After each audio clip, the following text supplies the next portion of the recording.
سمجھانا چھوٹے کو بھی ہوتا ہے، بڑے کو بھی ہوتا ہے۔ آہستہ آہستہ ہر چھوٹے نے بڑا بن جانا ہے۔ تو فرماتے ہیں کہ اگر رات نہ ہوتی تو کمائی کے لالچ میں تم ہر وقت مصروف کار رہ کر بدن کو تباہ کر لیتے۔ اگر رات نہ ہوتی تو کمائی کے لالچ میں تم ہر وقت مصروف کار رہ کر بدن کو تباہ کر لیتے۔ رات اس لیے بنا دی کہ کام بند کر دو اور آرام کر لو۔ ایک دوست ہے تو وہ بتا رہا تھا کہ اس کا ایک جاننے والا امریکہ گیا، وہ ٹیکسی چلاتا تھا، 8 گھنٹے ٹیکسی چلا کر جب وہ واپس آتا تو اس نے ڈالروں میں کمائی کی ہوتی تھی۔ تھک کر لیٹتا، آدھے گھنٹے بعد پھر اٹھ جاتا فریش، پھر گاڑی پکڑتا، پھر چلا جاتا، پھر 5-6 گھنٹے بعد آ کر لیٹتا، پھر آدھے گھنٹے بعد فریش، پھر نکل جاتا۔ اب اس کی سوچ کس طرف تھی؟ کمانے کی طرف، ڈالر آ رہے، اور یہ ڈالر جو تھا اسے اتنی روحانی تسکین دے رہا تھا کہ اس کی نیند خراب کر دی، برباد کر دی۔ ابتدا میں تو یہ اچھا لگتا ہے، ابتدا میں یہ اچھا لگتا ہے، لیکن یہ نہیں کہ اس کا نقصان نہیں ہو رہا ہوتا۔ یہ جسم زیادہ دیر تک سوئے بغیر گزارا نہیں کر سکتا، یہ کمزور ہو جائے گا، اسے سونا لازم ہے۔ یہ اللہ تعالیٰ نے رات اس لیے نہیں بنائی۔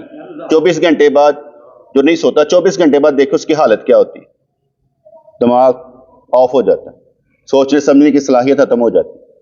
بہت کم لوگ ہوتے ہیں جو 24 گھنٹے بعد آوازار نہیں ہیں اور بڑے اسرا پرسکون ہو کر کام کر رہے ہیں، لیکن 24 گھنٹے اگر کوئی جاگتا رہے اس کے بعد دماغ کام کرتا نہیں ہے، فیصلہ اچھا نہیں ہوتا، غصہ کرنا شروع کر دے گا، چڑچڑاپن پیدا ہونا شروع ہو جائے گا۔ اس لیے اس بدن کا تقاضا ہے کہ اسے سلایا جائے۔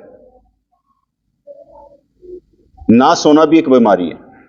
اب کیوں نہیں سو رہا یہ اب اس کی اپنی بات ہے، لیکن یہ قانون بعض اوقات بدل جاتا ہے۔ جب بدلتا اس وقت ہے، ہم نے بعض اوقات رسول اللہ صلی اللہ علیہ وسلم کی ہسٹری آپ پڑھ لیں، احادیث پڑھ لیں، حضور اٹھے ہیں، مسواک کی ہے، نفل پڑھے ایک ہی رات میں، پھر سوئے ہیں، پھر اٹھے ہیں، پھر نفل پڑھے، پھر سوئے ہیں، اٹھے، نفل پڑھے۔ یعنی آپ ایک رات میں جتنی مرتبہ سوئے اتنی مرتبہ اٹھے تو پھر نفل پڑھ لی۔ اور آپ فرمانے کہ میری آنکھیں سوتی ہیں، دل نہیں سوتا۔ پھر فرماتے میری مثل تم میں سے کوئی نہیں ہے کہ تم میں سے کوئی میرے جیسا ہو، اسے میری مثل کوئی نہیں ہے۔ اور آپ کبھی سرکار کی ہسٹری پڑھ کر دیکھ لیں کہ حضور علیہ الصلوۃ والسلام و تحیۃ و ثنا کو کسی جگہ پر تھکا ہوا نہیں پائیں۔ اگر آپ وصال کے روزے بھی رکھ رہے ہیں، مستقل روزے رکھ رہے ہیں، یعنی ایک دفعہ کھانا کھا لیا، اس کے بعد روزہ کھولا، کھانا نہیں کھایا، بس رکھتے چلے گئے، ایک ہی کھانے سے 10 دن گزار لیے، تو آپ میں تھکاوٹ نہیں پیدا ہوئی۔ تو کیا فرماتے تھے؟ مجھے رب کھلاتا پلاتا ہے۔ اگر کسی کو اللہ تعالیٰ کی انوار و تجلیات اس کے رزق کا سامان کر دے، یعنی اسے بھوک ہی نہ لگے اور وہ تھکے بھی نہ اور وہ جسمانی طور پر کمزور بھی نہ ہو، تو جس کا مطلب ہے کہ اس کے رزق کا اندر سے انتظام ہوا ہے، کھائے پیے بغیر ہی وہ رہ رہا ہے، خوراک لیے بغیر بھی وہ رہ رہا ہے۔ اگر ایسا ہو جائے تو اس کے لیے بھی یہ مشکل نہیں ہوگا، لیکن یہ حال باتیں، عام آدمی نہیں۔ تو اس لیے جس بندے کو یہ بڑھ جائے، یا میں صبح تہجد پڑھنی ہے، فجر پڑھنی ہے، پھر میں انج کرنا ہے، پھر میں ایسا کرنا ہے، اپنی نمازاں دے شیڈول کے ساتھ وہ کام کرے، گریٹ آدمی۔ کیونکہ میں یہ سمجھتا ہوں جتنا مرضی تھکیں، ضرور تھکیں، لیکن نمازوں کے ساتھ تھکیں، کام کے ساتھ نہ تھکیں۔ آپ کی نماز ایک بھی ڈسٹرب نہیں ہونی چاہیے۔ نمازوں کے ساتھ تھکیں، نیند خراب ہوتی ہے تو نمازوں کے ساتھ ہو نا، کہ یار کسی اور وجہ سے نہیں ہوئی، یا اللہ تیری وجہ سے ہوئی ہے، ہم جاگے ہیں تو تیری وجہ سے جاگے، ٹھیک ہے؟ تو یہ ہو جائے تو زیادہ بیٹر ہے. تو اگر نماز چھوٹ جائے اور کہتے کام نہ چھوٹے، یہ دنیا داری زیادہ ہے، اور اس میں بہت سی چیزیں آ جائیں گی.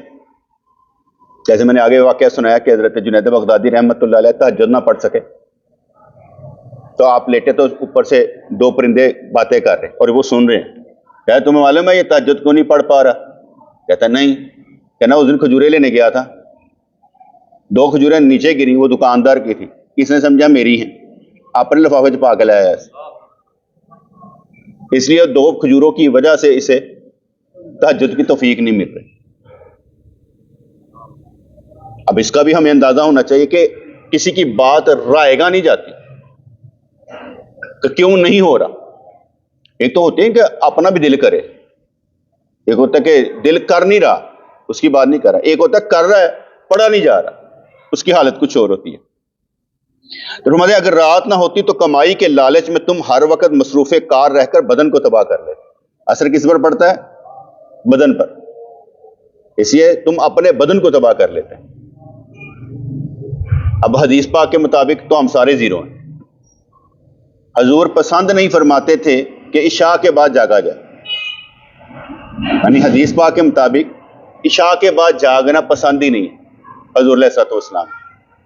جیسے کہتے ہیں نا فجر کے بعد سونا، عصر کے بعد سونا، مغرب کے بعد سونا اتنا اچھا نہیں ہے، لیکن حضور عشاء کے بعد جاگنا پسند نہیں کرتے سوائے میاں بیوی کے. میں یہ کہتا ہوں اس دور میں جب مرضی سو جائیں صرف نماز قضا نہیں ہونی چاہیے. میری رائے یہ ہے جب مرضی سو جائیں صرف نماز قضا نہ ہونے، کیونکہ آپ نے اگر نمازیں بچا لی تو اصل مقصد یہی تھا کہ نماز قضا نہ ہو. فجر پڑھیں سو جائیں، کیونکہ آپ نے اپنا مقصد دیکھنا ہے کہ میں کب تک جاگ سکتا ہوں، تھکا ہوا ہوں، میں نے کب کام کرنا ہے. اس لیے آپ نے اپنی زندگی، اب آپ جیسے اندازہ کر لیں نا، آپ کو معلوم ہو کہ لائٹ اتنے بجے آنی ہے، سوئی گیس اتنے بجے آنی ہے، اب سارے کام کپڑے دھونے کے، برتن دھونے کے، کھانے پکانے کے، نہانے کے اسی وقت کر لیتے ہیں. آپ کو معلوم ہے کہ مارجن ہمارے پاس یہی ہے، اس کے اندر سارے نے کام کرنا، آپ اس کے مطابق ہی چلنا شروع کر دیں گے. تو اسی طریقے سے آپ نے اپنی زندگی نمازوں کے مطابق گزارنی. شکایت نہیں ملنی چاہیے کہ یسرا میسج کر کے کہے خارس اور ناشت نماز نہیں پڑھ.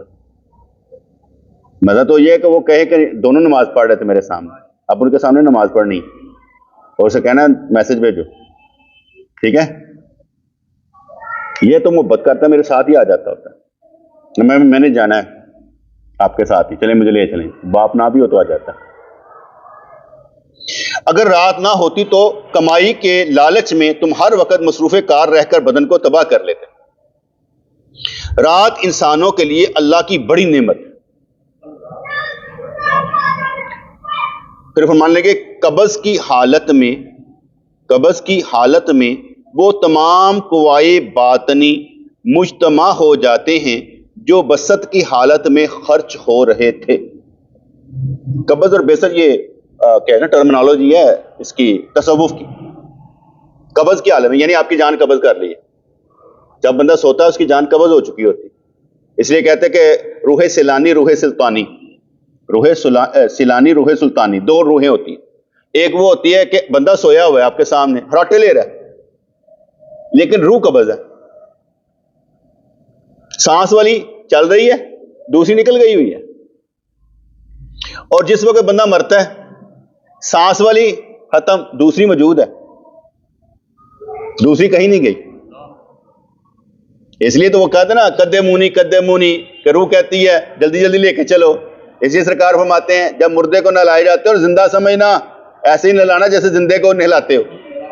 پردہ کرو، وہ دیکھ رہا ہے. اس لیے ہم کہتے ہیں کہ بھئی اس کے غیر ضروری بال نہیں کاٹ سکتے، بغلوں کے بال نہیں کاٹ سکتے، کیونکہ اب لازم نہیں ہے، آپ پر فرض نہیں ہے، اس پہ قرض نہیں ہے. اس لیے آپ نے اس کے بال نہیں کاٹنے، اس کی انڈر شیو نہیں کرنے. ویسے بڑے عجیب سے لوگ ہیں، میں نے دیکھا ہے اکثر و بیشتر یہ باتیں کرتے ہیں. آپ بتائیں مجھے، یہ ہاتھ اس طرح سے جب جڑ جائیں اور ٹانگیں اس طرح ہم بند کر دیتے ہیں، یہ کیسے صاف کرتے ہوں گے؟ میری سمجھ سے بالا تر یہ کس طرح کرتے ہوں گے؟ اور ایک مزیداری کی بات ہے، داڑھی رکھنا واجب ہے، ٹھیک ہے، داڑھی کے بغیر بندہ مر جائے اس کے بال کیسے لگائیں گے؟ وہ گنہگار نہیں ہے؟ اگر غیر ضروری بال نہ کاٹے ہو گنہگار ہے؟ پہلے تو دیکھ لے 40 دن سے زیادہ ہوئے ہو تو گنہگار ہے نا، جب ہوئے ہی نہیں تو کیا ایسا کون سا مسئلہ ہے؟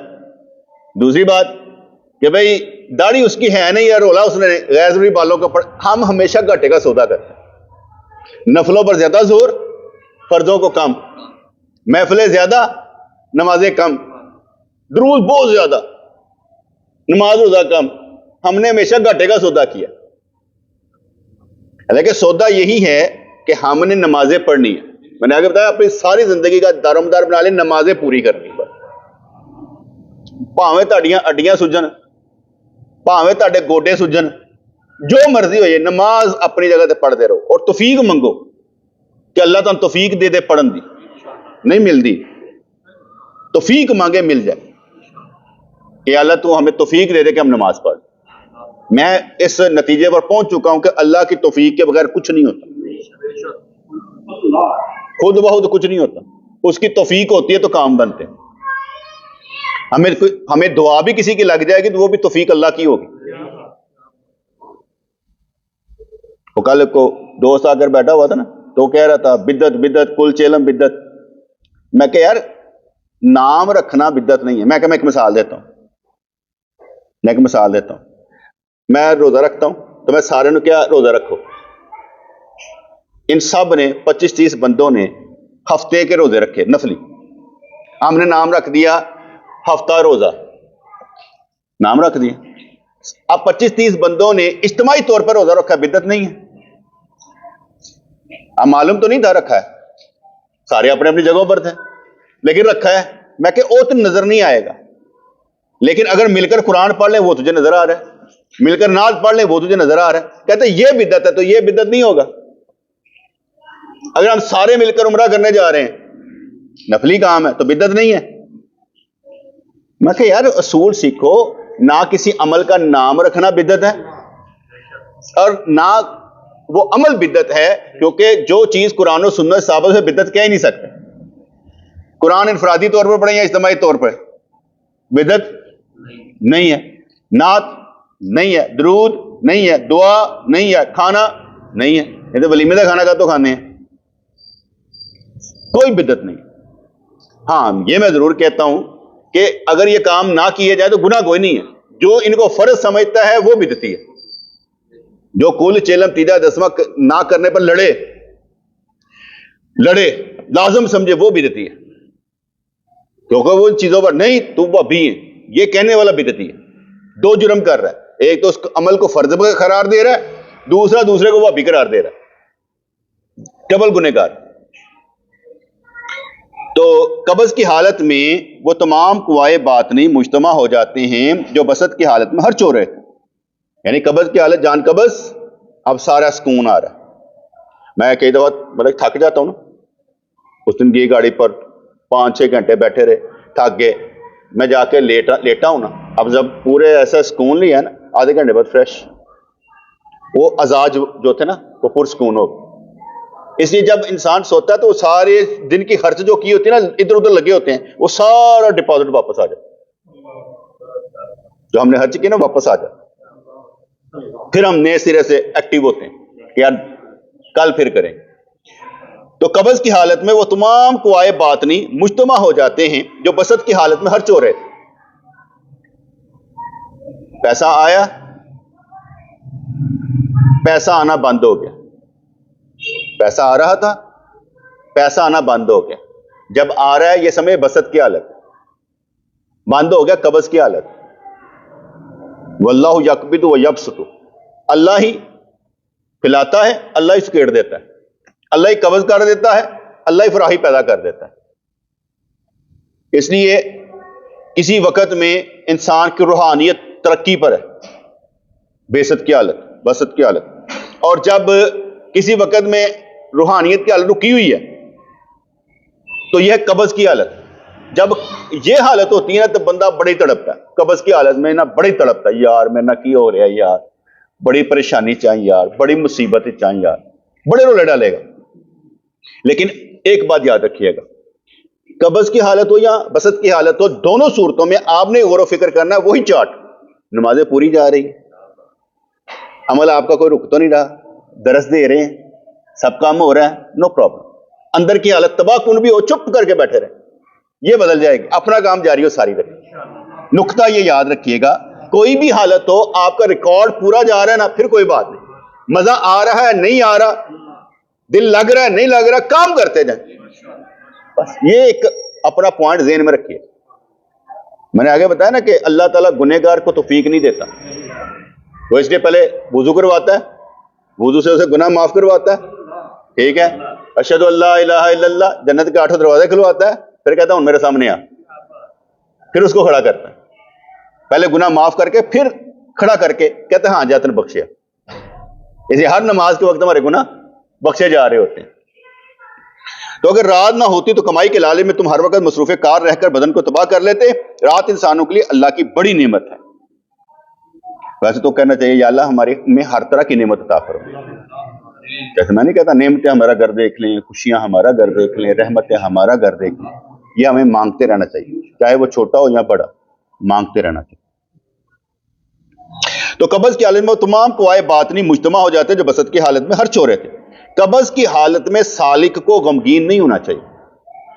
ہم اپنے پیر مرشد رحمۃ اللہ کے ساتھ ہیں کنڈیاروں میں، تو حضور قبلہ عالم کمرے میں آ کر بیٹھے تو فرمانے لگے ابھی نا روحانی کشادگی پیدا ہوئی ہے، کئی دنوں سے قبض کی کیفیت چل رہی تھی، لیکن یہاں پر آئے نا تو ان بزرگوں کے صدقے میں میری حالت تبدیل ہوئی ہے۔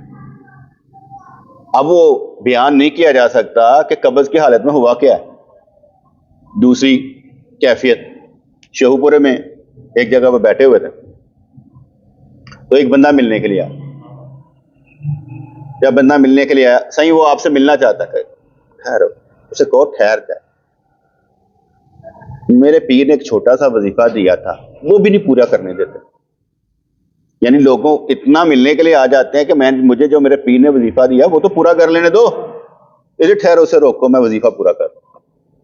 ضروری کیا تھا کہ جو پیر نے عمل بتایا وہ کر لے، لوگ آتے جاتے رہیں گے، لوگوں کی کوئی مسئلہ نہیں، اپنا کام پہلے رکھ لیں۔ ہمیں کہا ہے دین کی تبلیغ کرنی ہے، ہم دن رات نہیں دیکھتے، کام کرتے جاتے ہیں۔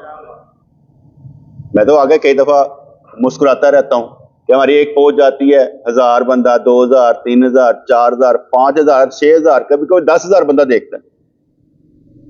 پوسٹ ایک ہی ہوتی ہے، 10,000 بندہ ہماری پوسٹ کو دیکھ رہا ہے، ایتھے اکٹھے نہیں کر سکتے، اس جگہ پر اکٹھے نہیں کر سکتے، لیکن 10,000 بندہ ہماری چیز کو پڑھ رہا ہے۔ اس کا مطلب ہے کہ اللہ کا کرم ہے کہ ہمارے قلم میں جان ہے، ہماری تقریر میں جان ہے، اگلا پڑھتا ہے۔ اور یہ وہی بات کہ میرے پیر مرشد میں علم تجھے دیا تو اس کا اثر نظر آتا ہے کہ لوگ جو ہیں اس تحریر کو پڑھ کر آگے راستہ لے رہے ہیں۔ میں اس پر اتراتا نہیں ہوں بیٹے، لیکن میری خوشی ہوتی ہے کہ یا اللہ تو مجھ سے کام لے رہے ہیں، ٹھیک ہے۔ اور دوستوں کو بتانے کا مطلب یہ ہوتا ہے کہ دوست خوش ہوتے ہیں کہ چلو یار کچھ نہ کچھ تو ہو رہا ہے، ٹھیک ہے جی۔ تو قبض کی حالت میں سالک کو غمگین نہیں ہونا چاہیے کہ یار یہ کیا ہوگا۔ چارٹ وہی فارمولا کیا سمجھایا میں نے، قبض کی حالت میں غمگین نہیں ہونا چاہیے، ٹھیک ہے۔ سمجھایا میں نے بیٹا یہ ہے کہ جو مرضی حالت ہو ہماری نمازیں قضا نہیں ہونی چاہیے، بس میں مین بتا دیتا ہوں۔ جیسے ہمارے پیر مرشد رحمۃ اللہ فرمایا کرتے تھے کہ سالک کبھی ذکر کرتا ہے، کبھی ذکر بھی اس سے نہیں ہوتا۔ جب ذکر نہ ہوتا ہو تو اسے سوچنا چاہیے یہ چاند ستارے کیوں آئے تھے، سورج کس کے لیے، یہ نبی کیوں آئے تھے، آسمان کس کے لیے، یہ سوچنا شروع کرتے ہیں، یعنی اپنے آپ کو اس طرف لگائے۔ پھر کہ آپ نے فرمایا کبھی ذکر دل میں ہوتا ہے، کبھی دل ذکر میں ہوتا ہے، کبھی ذکر دل میں ہوتا ہے، کبھی دل ذکر میں ہوتا ہے، ٹھیک ہے۔ پھر آپ نے ارشاد فرمایا کہ اتنا عشق ہونا چاہیے ذکر کے ساتھ کہ جیسے صحرا کے پیاسے کو پانی آب حیات لگتا ہے، اس طرح ذاکر کو ذکر آب حیات لگے کہ اسے کوئی بھی کہے یہ چیز لے لو، کہتا نہیں صرف پانی چاہیے، اس وقت ذکر چاہیے. اپنے جو عشق کی بنیادوں سے نہیں چھوڑنا چاہیے. تو کسی بھی حالت میں اپنی نمازیں قضا نہیں ہونے دینی چاہیے، کیونکہ یہ قضا ہو تو اس کا مطلب یہ کہ ہمارے کو گڑبڑ ہو چکی ہے. میں مین اس لیے بیٹے بتا دیتا ہوں، یعنی میری سب سے بڑی خواہش ہوتی ہے کہ یا اللہ کوئی ایسی بیماری نہ دینا جس سے میرے روزے چھوٹ جائیں، میں نہیں چھوڑنا چاہتا. اور یہ اللہ تعالیٰ کا شکر ہے کہ بچپن سے لے کر اب تک میں نہیں سمجھتا میرا کوئی روزہ قضا ہے. تو سارے رکھیں، بلکہ میں سمجھتا ہوں نمازیں بھی پوری ہوں گی، نمازیں پوری ہوں گی. جیسے ہم وہ حج پر گئے تو راستے میں شاید زور چھوٹ گئی، تو پھر ہم نے وہاں پر جماعت سے کروا لی، کوئی فرق نہیں پڑا، کیونکہ ہمیں معلوم ہے کہ حضور کا طریقہ کار یہی ہے کہ اگر کبھی ایسی ایمرجنسی ہو جائے تو جماعت سے نماز پڑھ لو. ہم نے کرا لی تھی تو پوری کر لیتے ہیں. ایک دفعہ میں نے سوچا صبح تہجد کے وقت جو نا پڑھ لوں گا، وتر پڑھ لوں، نہیں یاد رہا، وتر پڑھ نہیں یاد نہ رہا. تہجد پڑھ لی، وتر نہیں پڑھے، کیونکہ اپنے مقام پر چھوڑ دیے ہوئے تھے نا، تو یاد نہ رہے. پھر دوسرے دن یاد آیا، اوہو تو کتنا سی خیال، وتر نہیں پڑھے، پہلے وتر پڑھ. تو حضور کی حدیث یاد آ گئی، اگر تم سوئے ہوئے ہو یا تم نماز بھول جاؤ، جیسے ہی یاد آ جائے اسے دہرا لو. اب ہمارا عمل اس حدیث پر ہو گیا، ٹھیک ہے. تو اس لیے میرے پیر مجھ میں کرتے تھے کہ اگر ذکر نہ ہو یا رک جائے تو یاد آنے پر دوبارہ شروع کر دو. وہ ایک تھی نا، وَاذْكُرْ رَبَّكَ اِذَا نَسِيتَ، کہ اللہ کا ذکر کر جب تو بھول جائے، جب یاد آئے پھر شروع کر دے. اس لیے یہ ذکر جاری و ساری رہنا چاہیے. تو قبض کی حالت میں سالک کو غمگین نہیں ہونا چاہیے. اگر آپ سے نیکیاں نہ بھی ہو رہی ہوں تو کہتے ہیں کہ سر ٹھنڈا رکھو، دماغ ٹھنڈا رکھو، پیر گرم رکھو، یعنی کام کرتے رہو اینڈ ٹھنڈا رکھنا. اور اپنے اندر اے نہیں ہونا چاہیے میں ہوں اس قابل نہیں رہا کہ میں نمازہ نہیں پڑھ سکتا. نہیں، دماغ یہ کہنا ہے نہیں چھٹی، کل پھر میرا ہے، آج کا دن لنگ گیا نا، کوئی گل نہیں، کل میرا ہی ہے، اگلا لمحہ میرا ہی ہے، میں کام کر کے رہا ہوں. کیونکہ اے کمٹمنٹ تو چھڑنی نہیں نا کہ بندہ رستہ چھڑ دے. رستہ چھڑنے والی کمٹمنٹ نہیں ہے، کام کرنے والی کمٹمنٹ ہے. پاؤں جتنی مرضی دفعہ ٹوٹے. اس کی مثال دیا کرتے ہیں کہ ایک بندہ تھا، اس نے ایک گناہ چھوڑنے کی بڑی کوشش کی، بار بار توبہ کرے، بار بار ہو جائے، بار بار توبہ کرے. اس نے اللہ کے آگے عرض کی، یا اللہ مجھ سے گناہ نہیں چھوٹ رہا، کس مصیبت میں پھنس گیا.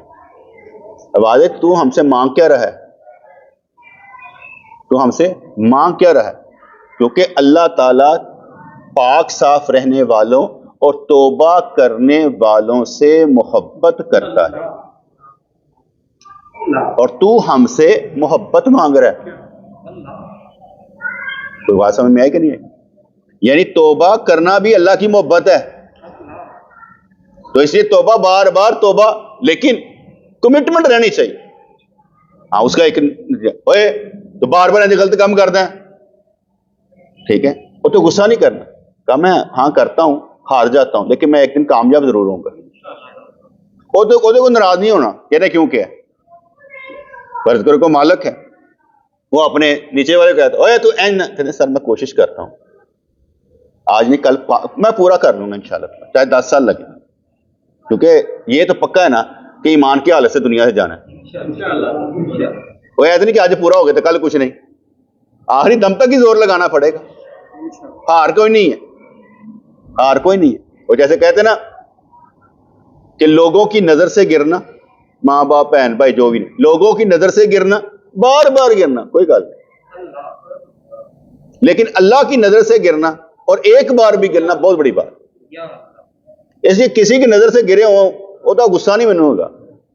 غصہ اس وقت ہے جو میں اللہ کی نظر تو ڈگ جاؤں. اللہ کی نظر تو بندہ نہیں ڈگتا. کہتے سارے دروازے بند ہو جاتے ہیں لیکن توبہ کا دروازہ ہمیشہ کھلا رہتا ہے، 24 گھنٹے جدو مرضی آ جائے. واپسی نہیں ہمارا راستہ کوئی ہوتا کیا میں پیچھے ہو گیا. اکثر ہوتا ہے بندہ کہ میں بہت ہی گنہگار تھا پھر کی ہے. میں انہوں کئی دفعہ کہنا ہونا کسی نے میں بہت گنہگار ہوں, میں کہا سارے گناہ مندے دے میری ساری نیکیاں لے لیا چلے گا. میں تینوں نیکیاں دینا میں کہہ دینا میں یا اللہ میری نیکیاں لا دے تو اپنے سارے گناہ مندے دے پھر چلے گا ایویں اپنے آپ کو گنہگار سمجھنا اور جدو چاہتا ہے کر کے صاف کر دینا. وہ بھی کیا بات بیٹے, میں اپنے طور پر سمجھتا ہوں اللہ تعالیٰ نے ہمیں کئی مرتبہ بخشا ہوگا اس چھوٹی سی زندگی میں. ہمیں کون سا معلوم ہے کیا ہوگا, بڑی دفعہ بخشا ہوگا کہ سال دوبارہ سے شروع کر دیں, ہمیں اندازہ ہی نہیں ہے. یہ تو کل قیامت والے دن پتہ چلے گا کہ ہمارے ساتھ ہوا کیا تھا. جب ہمارا وہ کہتے ہیں نا ریکارڈ سامنے آئے گا کہ یہ دے تو نے کیا, ہم نے یہاں پر یہ کیا, نل کر دیا, یہاں پر یہ کیا, آخر پر یہ ہے. یہ تو اس وقت پتہ چلے گا, پہلے تو نہیں. کیونکہ میرے نزدیک ستار العیوب, عیبوں کو چھپانے والا اللہ کریم ہے. غفور الرحیم, معاف کرنے والا رحم کرنے والا اللہ کریم ہے. اور جب جس کو وہ معاف کر دے کیسے ہو سکتا ہے کہ معاف کرنے کے بعد ایک اچھی ذات دوبارہ شرم دلوائے؟ نہیں, وہ شرم نہیں دلوائے گی کیونکہ انہیں معاف کر دیا ہے. وہ ختم, آگے کی بات کرتے ہیں. تو قبض کی حالت میں سالک کو غمگین نہیں ہونا چاہیے, اس کو بھی اپنے لیے مفید سمجھنا چاہیے. جیسے شکر اور صبر, ہر عمل پر ہم شکر کرتے جا رہے ہیں اور کبھی کوئی ایسی پڑ جائے تو ہم صبر کر لیتے ہیں. تو اس لیے اس پر بھی نہیں گھبراتے یار یہ کیا ہوا, آفت ہم پر ہی ٹوٹ پڑی ہے. جس کو مرضی چاہے اللہ آزما لیتا ہے, اپنے کام میں لگا رہنا چاہیے. تو اس لیے یعنی قبض کی حالت میں سالک کو غمگین نہیں ہونا چاہیے, اس کو بھی اپنے لیے مفید سمجھنا چاہیے. جیسے مختلف موسم اپنے اپنے لحاظ سے مفید ہوتے ہیں. گرمیاں دا موسم اپنے لحاظ سے نال, سردیاں دا موسم اپنے لحاظ سے نال. ایک اور اس میں بات کر لیتے ہیں. گرمیوں کا موسم شروع ہوتے نال ہی سن بتیاں دے بل دے وقت پہ جاتا, ایسا ہی ہے, ایسا ہی ہے. کیا ہم نے سردیاں ہوتے ہی کچھ بجٹ ایسے نکال سکتے ہیں کہ جو گرمیوں میں کام آئے؟ کیونکہ ہم نے پورا سال کا لینا نا کہ پورے سال میں کتنا آیا, پیک سیزن, لین سیزن. جب ہم ایسا نہیں نہ کرتے ہم خسارے میں رہتے ہیں.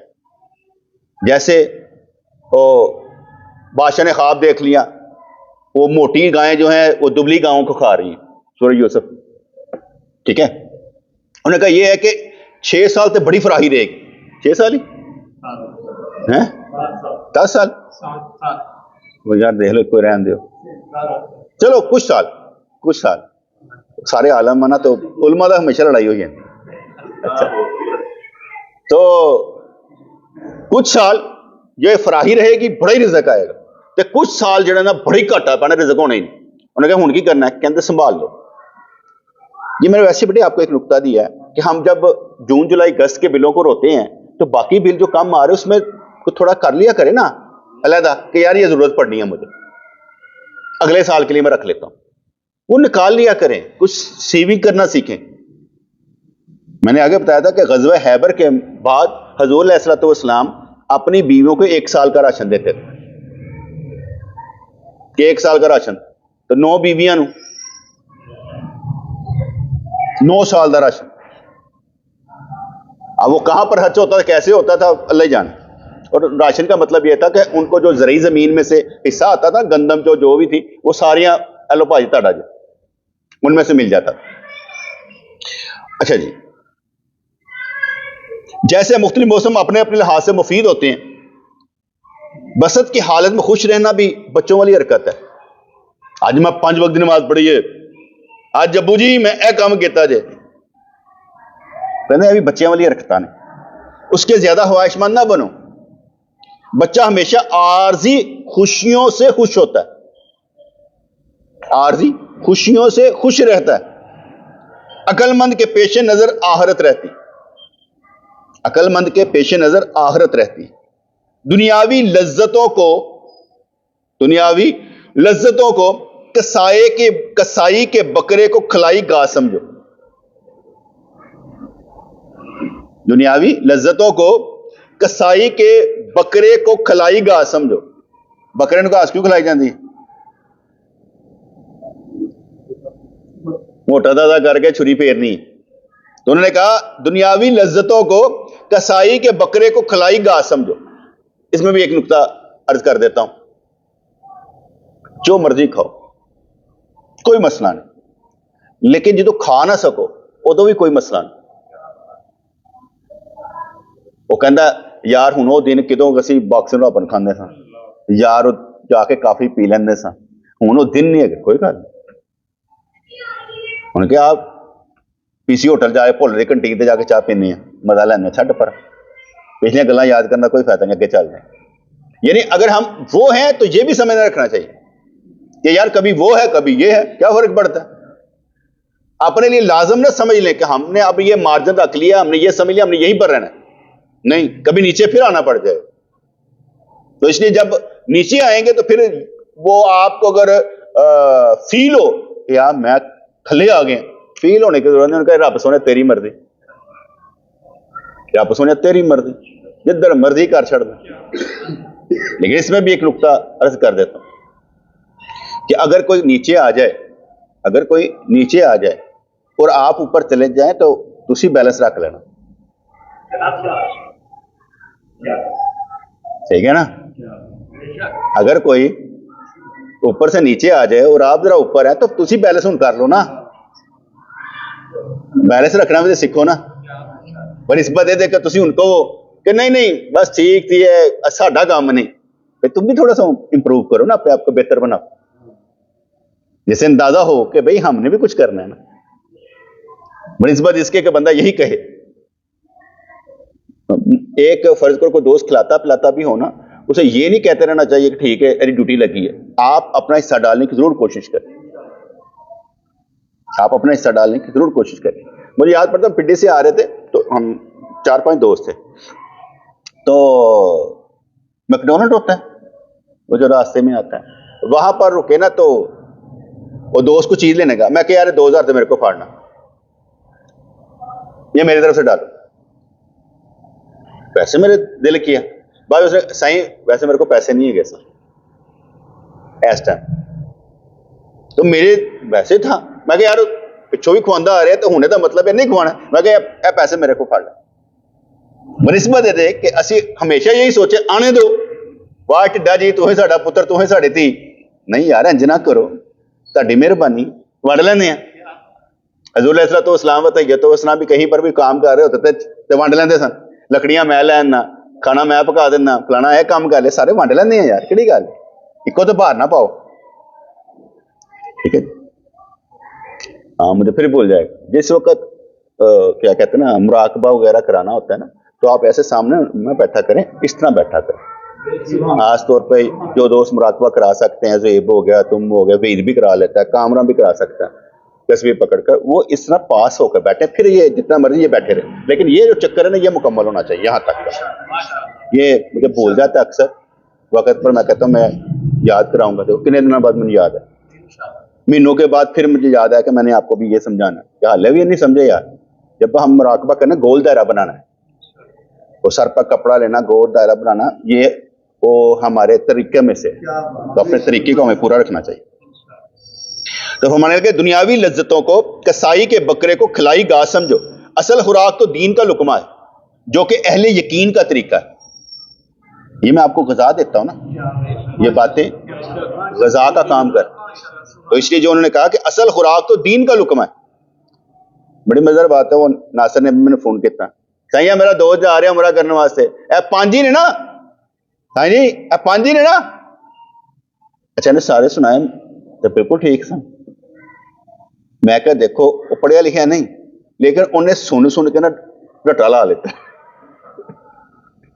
صحیح حرام بننا نا, حرام دی پابندی ہے ہی نا کہ میل کچیل نہیں ہونی چاہیے تھی, جسم دے وال نہیں ناخن نہیں ٹوٹنے چاہیے, خوشبو نہیں لانی چاہیے, سر ننگا ہونا چاہیے, اور پیر کینچی چپل ہونی چاہیے. میں کہا ہاں بالکل ٹھیک. میں تحقیق کرتا رہتا ہوں نا. ایک مثال ہے, سردیوں کے دن آپ جا رہے ہیں تو میں نے ایسے پوچھا, یہ جو آپ دوسا لیتے ہیں اوپر جو انسلا ہوتا ہے, آہر تو ریشے بننے ہوتے, آپ وہ بھی حرام کا باندھ سکتے ہیں.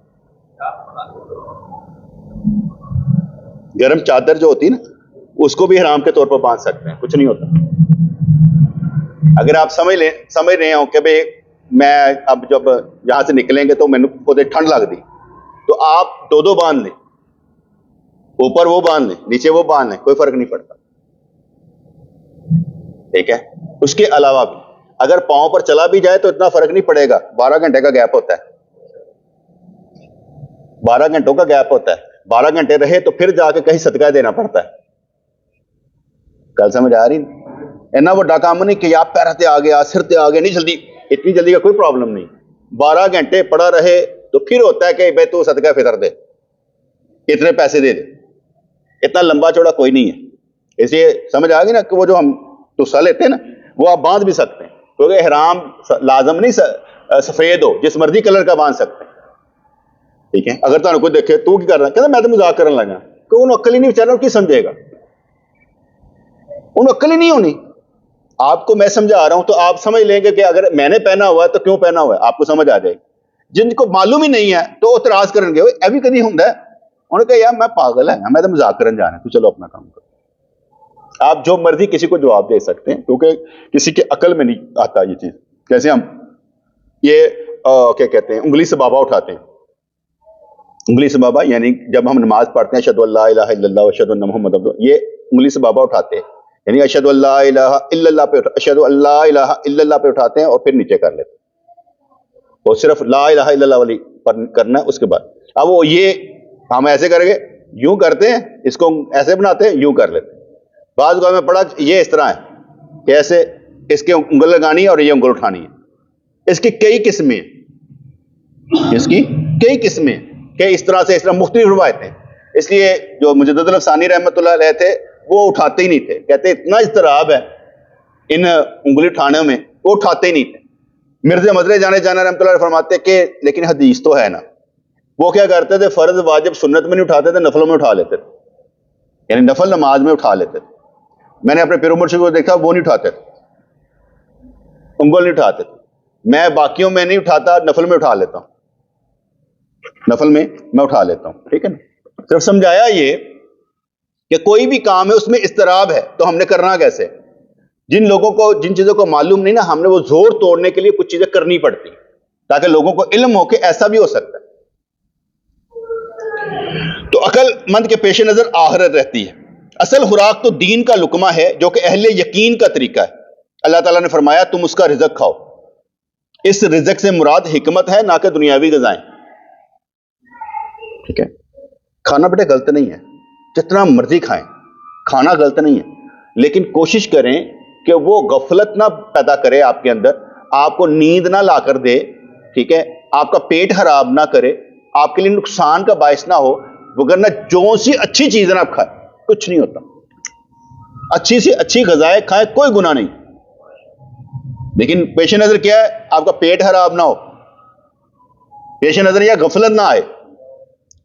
بعض کا راجی کے روٹی کھانا بندہ تھک بھی جاتا ہے, پھر کہتا یار میں ذرا لیٹ نہیں جاؤں, ٹھڈ بھر گیا یار, اٹھیا نہیں جاتا پہ یار, کھا کے وہ لیٹا رہتا ہے. جو لقمہ دوپہر کا ہوگا لیا جاتا ہے, اچھا اس کے بعد سو لیا جائے. قلولہ کرنا بھی سنت ہے تاکہ تہجد کو مدد ملے گی. تو اللہ تعالیٰ نے فرمایا تم اس کا رزق کھاؤ. اس رزق سے مراد حکمت ہے نہ کہ دنیاوی غذائیں. یہ رزق وہ ہے جس پر کوئی اخروی معاوضہ نہیں. شیخ سعدی نے فرمایا یعنی اپنے پیٹ کو خوراک سے خالی کر تاکہ تو اس میں معرفت کا نور دیکھے. آگے میں نے سمجھایا تھا کہ ابو بکر شبلی رحمۃ اللہ علیہ تھے, ان کا پیٹ بڑا ہوا تھا, کہ نگاہ وڈا معرفت کا مقام رکھنا, ٹھڈ گڑے آئی. انہوں نے فرمایا کہ معرفت میرے دل کو ہے, اس کا پیٹ سے تعلق نہیں. ہم ہمیشہ کسی موٹے کو دیکھ لیں, اے اللہ والا ہو سکتا ہے, بے اس کا تعلق پیٹ سے نہیں ہے, اس کا تعلق دل کے ساتھ ہے, عقل کے ساتھ ہے, شعور کے ساتھ ہے.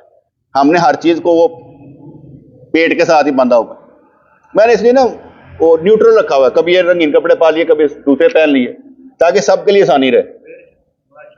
آپ لوگوں کو یہ نہ رہے کہ ہم نے جو ہے نا اینجی سفید ہی پانے نے. لوگ نا اس کو بھی مداری پن کہتے ہیں کہ انہیں اپنی زندگی میں ہمیں گوایا ہے, ایک جگہ رکھا. اس لیے کوشش یہ کرنی چاہیے کہ سفید رنگ کے کپڑے پہنے, لیکن جو سا مرضی رنگ پہنے. میں ایک جگہ اپنے پیر مرشد کا ہاتھ پڑھ رہا تھا, آپ نے فرمایا کہ دین لباس کا رام نہیں ہے, رنگوں کا نام نہیں ہے کون سے کپڑے پہنے، دین قرآن و سنت کا نام ہے. اور میرا ذاتی خیال ہے میرے نبی کو جو کپڑا مل گیا پہن لیا ہوگا، کیونکہ ان کپڑوں کا ڈیزائن تو نہیں آپ نے دیکھا ہوگا، جو کپڑا مل گیا ہوگا آپ نے پہن لیا ہوگا. اس میں کوئی ایسے، اور جس وقت کوئی امبیسیڈر آتا تھا آپ اچھے کپڑے پہنتے تھے، یار کوئی دوسرا آیا تو اس کے لیے دھیان سے، جیسے کوئی مہمان آ جائے اچھا کپڑا پہن لیں، تاکہ وہاں پر ایسا نہیں کیا جانا چاہیے. میں شروع سے کوشش کرتا تھا کہ پھٹے پرانے کپڑے نہ پہنوں، تاکہ کوئی مولوی سمجھ کے، غریب سمجھ کے ہمیں بیک نہ دے کہ مولوی صاحب کو سوٹ ہی لے کے دے دیں.